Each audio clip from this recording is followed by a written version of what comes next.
Manon par 2 fois a abandonné des Grieux pour des hommes riches. Par 2 fois, elle est retournée à son jeune amant, tout étonnée de découvrir au fond de sa petite âme légère que son amour pour son petit chevalier était le plus fort. Des Grieux n'a qu'une préoccupation: délivrer Manon de la prison où elle est détenue avec les prostituées que l'on déporte en Louisiane. Avec la complicité du frère d'un de ses anciens condisciples, Touzac, un jeune et bon vivant, il réussit à faire évader Manon déguisée en homme. Manon et des Grieux comptent se réfugier chez Lescaut. Mais la nuit même de l'évasion, Lescaut est abattu sous leurs yeux à la suite d'une querelle d'ivrogne. Sans le sou et poursuivis par le guet, les 2 jeunes gens se cachent à Chaillot. C'est encore le bon Tiberge, l'indéfectible ami, qui prête à des Grieux l'argent nécessaire à les sortir d'embarras. Des Grieux recommence à jouer, à tricher et à gagner. Cependant, le sort veut que le fils du vieux Gauthier de Montrond tombe à son tour amoureux de Manon, qui se propose de duper le fils comme elle a dupé le père. Des Grieux, légèrement, accepte de se faire son complice, mais lorsqu'il attend Manon au rendez-vous qu'elle lui a fixé, c'est une autre jolie femme qui se présente avec une lettre d'explication de sa maîtresse. Une fois de plus, l'inconsciente Manon n'a pas résisté à l'attrait du luxe, et c'est pour le consoler qu'elle lui a envoyé une remplaçante.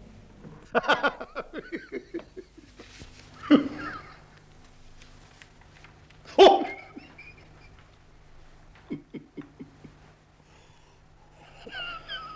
Le chevalier des Grieux demande à voir monsieur. Fais-le entrer. Mon cher, quel bon vent vous amène. J'étais en train de relire les contes de La Fontaine. Le bonhomme n'a pas vieilli. Dieu que c'est drôle. Vous êtes sombre. Qu'est-ce qui ne va pas? Nous n'avons pas été assez vite. Gauthier de Montrond, comme s'il était promis, a bassement séduit Manon, en lui lançant son or au visage.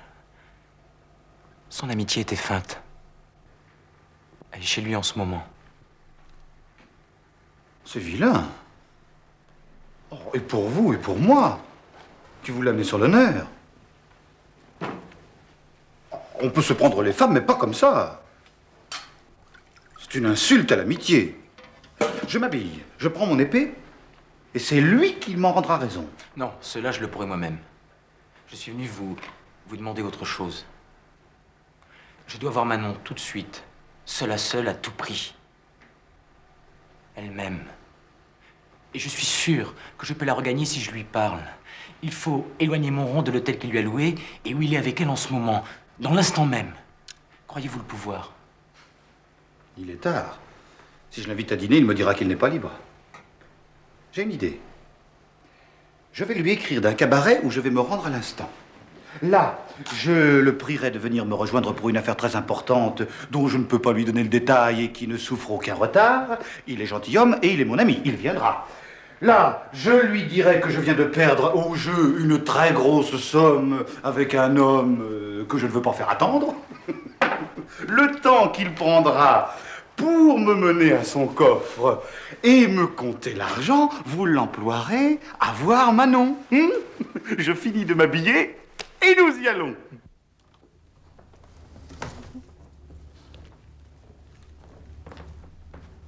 Le porteur attend une réponse, monsieur.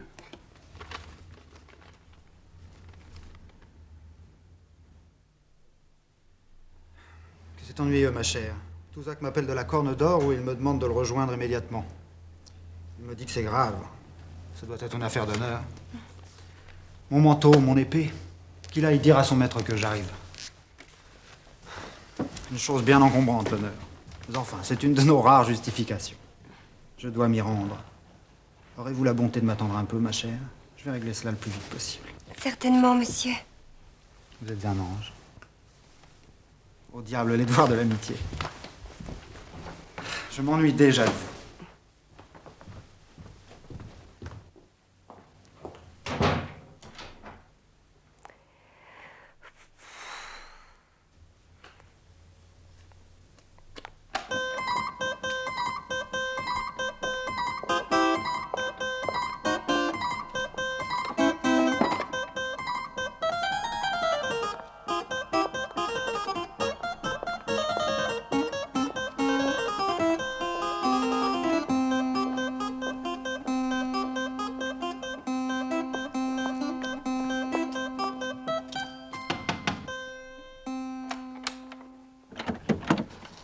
C'est toi, Dieu merci.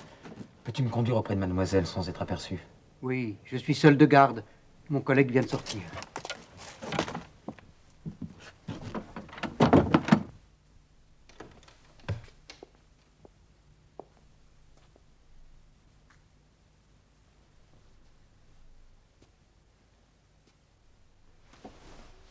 Oh, c'est toi, mon amour. Dieu que tu es hardi. Qui t'aura attendu ici aujourd'hui? Ça tombe bien, il est sorti.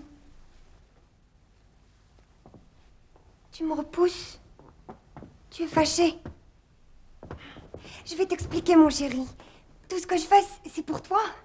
Mais les choses ne se passent pas toujours exactement comme on croit. C'est la lettre, n'est-ce pas, qui t'a fait de la peine? Moi aussi, elle me torture, cette lettre. Mais je l'ai écrite sous ses yeux. Tu comprends? Je pouvais pas bien t'expliquer. Alors, forcément, tu as cru que je me moquais de toi en t'envoyant cette jeune fille?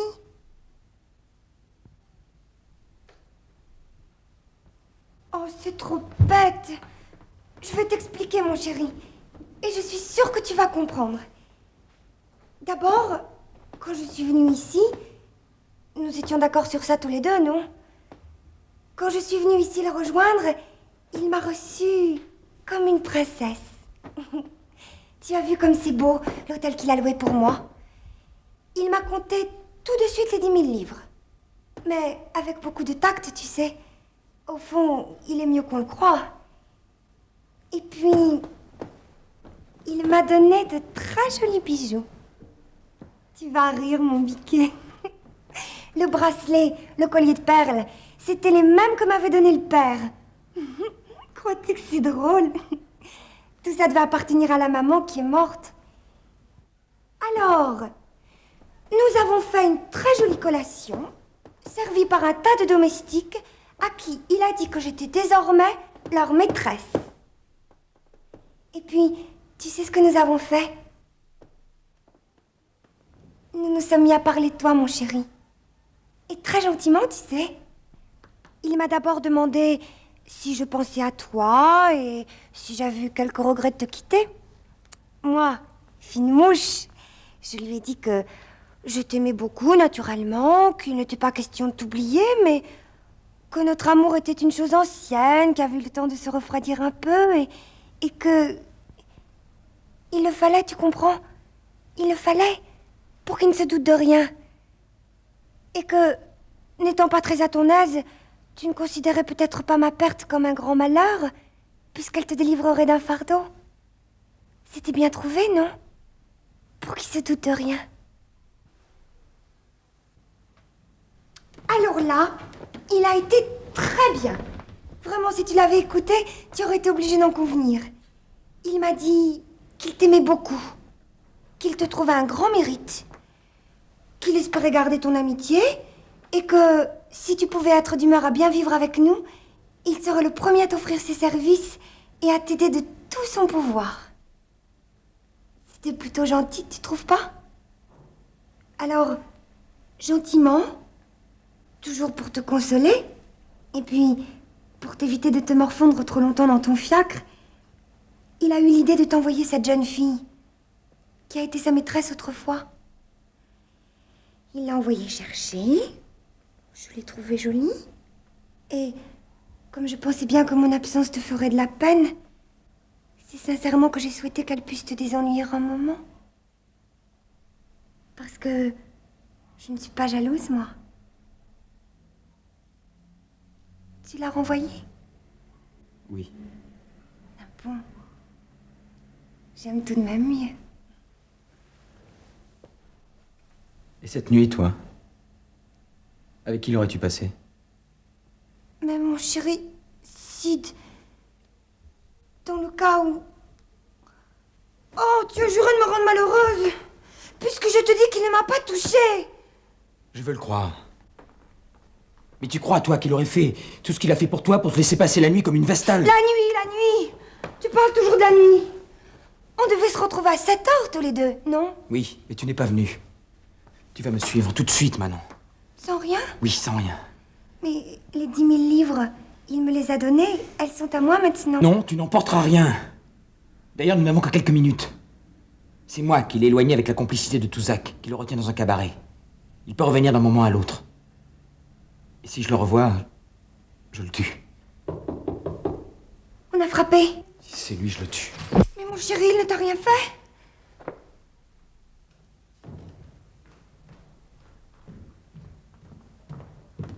Monsieur, c'est un billet pour vous de monsieur de Touzac.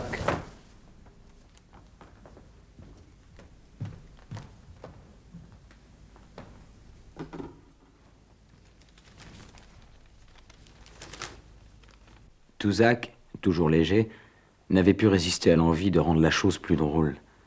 Il me disait qu'il se faisait fort de retenir mon rival encore une heure, et que je ne pouvais me venger plus agréablement de lui qu'en mangeant son souper et en couchant cette nuit même dans le lit qu'il espérait occuper avec ma maîtresse. Qu'il suffirait pour cela, pendant qu'il le retiendrait, de trouver 2 ou 3 hommes qui eussent assez de résolution pour l'arrêter dans la rue et assez de fidélité pour le garder à vue jusqu'au lendemain. Oh, fais-le, mon chéri, fais-le. Ce serait tellement drôle. Et puis, j'ai tellement envie d'être dans tes bras ce soir. C'est pas possible.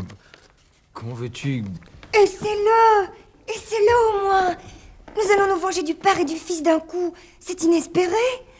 Nous allons le rendre ridicule. Ce fat qui croit que son argent lui donne tous les droits. Tu peux bien me faire plaisir, mon amour. À moi qui suis prête à te suivre jusqu'au bout du monde. Sans rien. Tu n'as donc pas envie de moi, toi, ce soir? Quelle folle tu fais. Mais d'abord, comment veux-tu en 1 heure? La pomme de pain est à côté. Lambert, un garde du corps qui était le meilleur ami de Lescaut, il traîne toutes les nuits avec ses amis. Ce sont tous des têtes brûlées. Et en souvenir de mon frère, je suis sûre que pour 10 pistoles, il serait ravi de te rendre ce service. J'ai l'impression, Manon, que tu me fais encore faire une folie. Je sens que je vais t'aimer très fort, toi, ce soir, dans ces draps.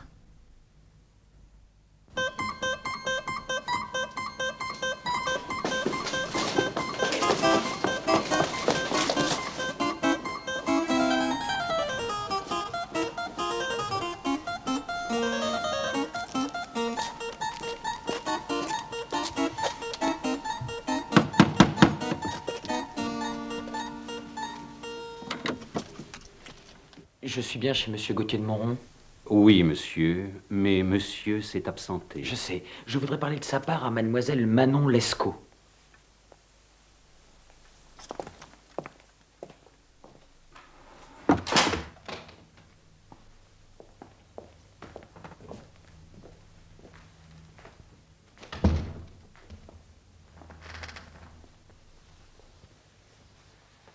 Mademoiselle, je suis un ami de monsieur Gauthier de Monron, qui m'envoie vous dire qu'il ne faudra pas l'attendre pour le souper.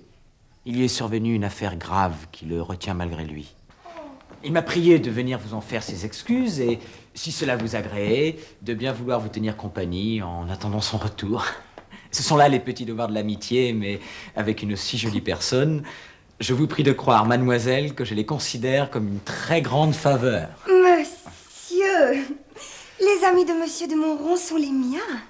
Et c'est moi qui considère comme une faveur d'attendre votre compagnie que notre bon ami nous rejoigne. La table était mise pour nous 2 et le souper déjà prêt.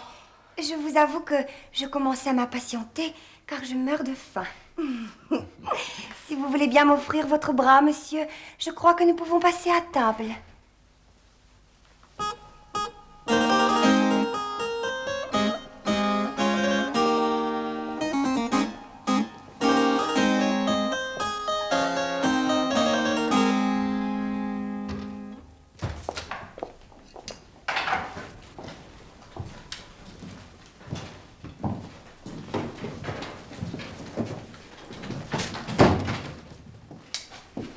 Déshabillez-vous, monsieur. Vous voulez me tuer? Nous voulons seulement vous mettre nu et dans mon lit. Pourquoi? Pour jouer tranquillement aux cartes, tout simplement.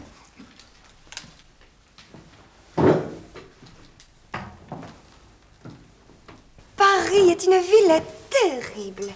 On n'y est maître ni de sa liberté ni de son temps. Il est vrai, mademoiselle, que la vie de Paris est pleine de fatigue et d'imprévus. Pour moi, dès que mes obligations cessent de m'y retenir, je ne rêve que de me retrouver dans mes terres. Je crois que notre société a un besoin urgent de retour à la nature. Oh, moi aussi, monsieur, moi aussi, croyez-le. Mais certaines obligations nous retiennent parfois, hélas. Nous nous amusions beaucoup de notre petite comédie, comme deux enfants insouciants. J'ordonnai en secret à Marcel de chercher un fiacre et de l'avertir de se trouver à la porte avant 6 heures du matin. Je feignis de quitter Manon vers minuit, mais étant rentré doucement par le secours de Marcel, je me préparais à occuper le lit de Gauthier de Montrond comme j'avais rempli sa place à table.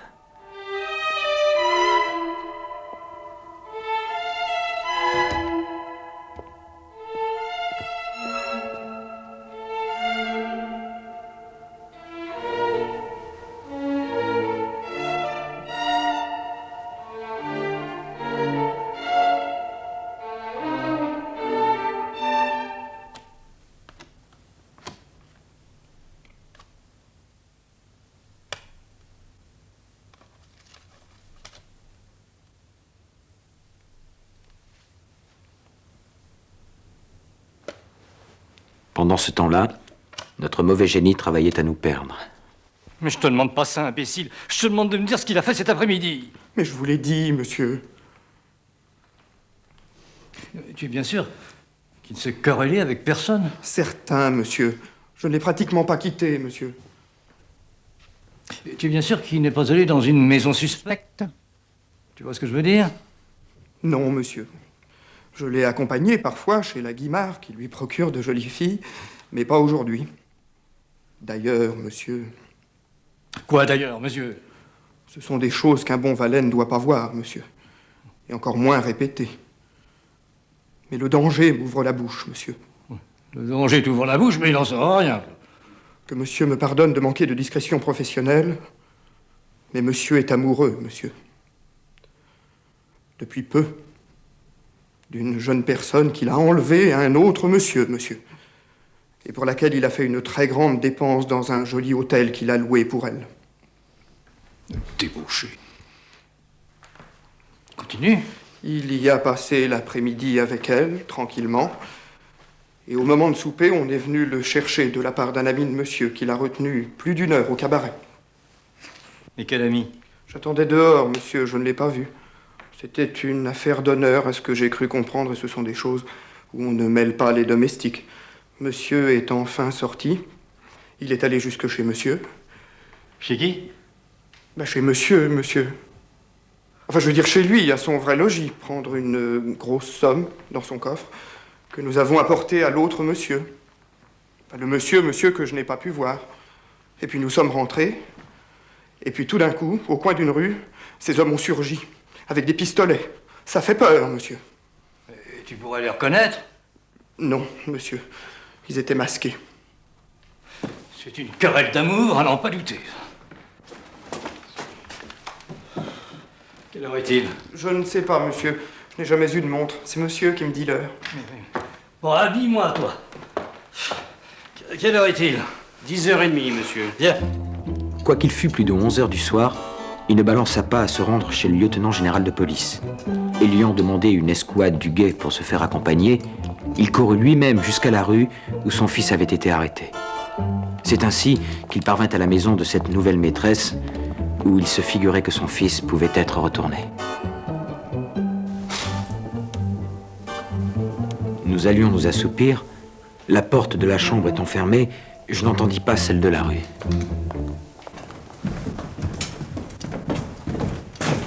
Le vieux Gauthier de Montrond! Est-ce une illusion? Ne vois-je point monsieur le chevalier des Grieux et mademoiselle Manon Lescaut? Comment on se rend compte, hein? Misérable, je suis sûr que tu as tué mon fils. Vieux scélérat. Si j'avais eu à tuer quelqu'un de ta famille, c'est par toi que j'aurais commencé. Tenez-le bien. Il faut qu'il me donne des nouvelles de mon fils. Ou je le ferai pendre s'il ne m'apprend pas sur l'heure ce qu'il en a fait. Tu me feras pendre, pauvre homme. Ce sont tes pareils qu'on mène au gibet, pas moi. Apprends que je suis d'un sang plus noble que le tien. Je sais où est ton fils, oui. Et si tu ne me fais pas lâcher sur l'heure par ces brutes, je le ferai étrangler dès demain. Faites fouiller toute la maison et assurez-vous de tous les domestiques. Ah, monsieur le chevalier, vous savez où est mon fils. Et vous le ferez étrangler, dites-vous. Croyez que nous y mettrons bon ordre. Je sentis aussitôt la faute que j'avais commise en lui disant que je savais où était son fils. Alors, ma belle enfant, on étend son empire sur le père et sur le fils. C'est un petit minois ravissant. Cela a l'air d'une biche aux abois. Et cela s'emploie à filouter tout le monde. Je te défends de la toucher, ou rien ne pourra sauver ta vie. Surtout tenez-le solidement. Et faites-les s'habiller tous les deux. Où sont vos habits, mademoiselle?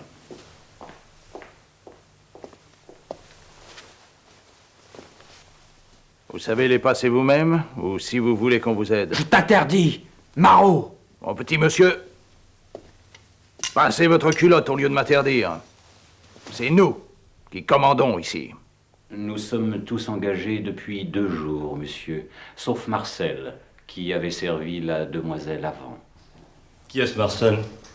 Lui. Mettez les autres dans la pièce à côté, je vais interroger celui-là.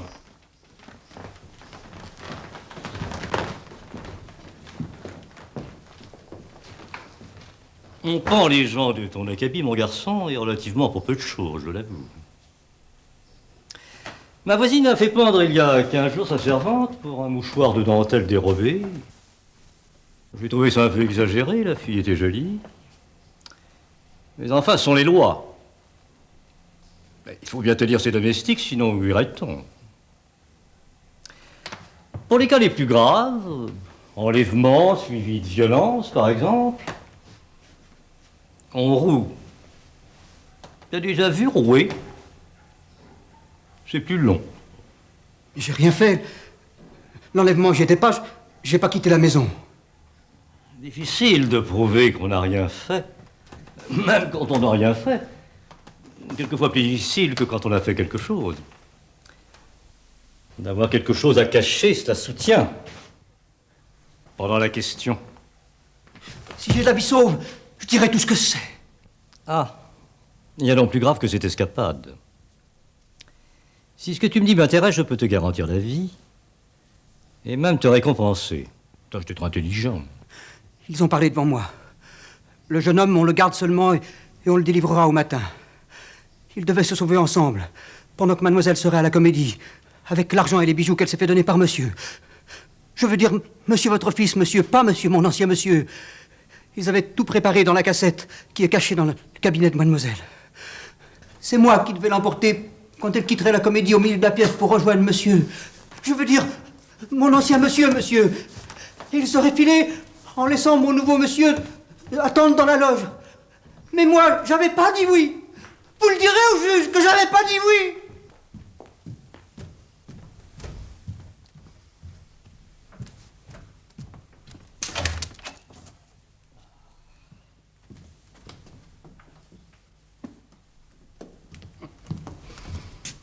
Petit filou, petits escrocs. Ça ne se contente pas de vous duper, cela vole. Vous la connaissez? Ce sont les mêmes que je vous ai offerts.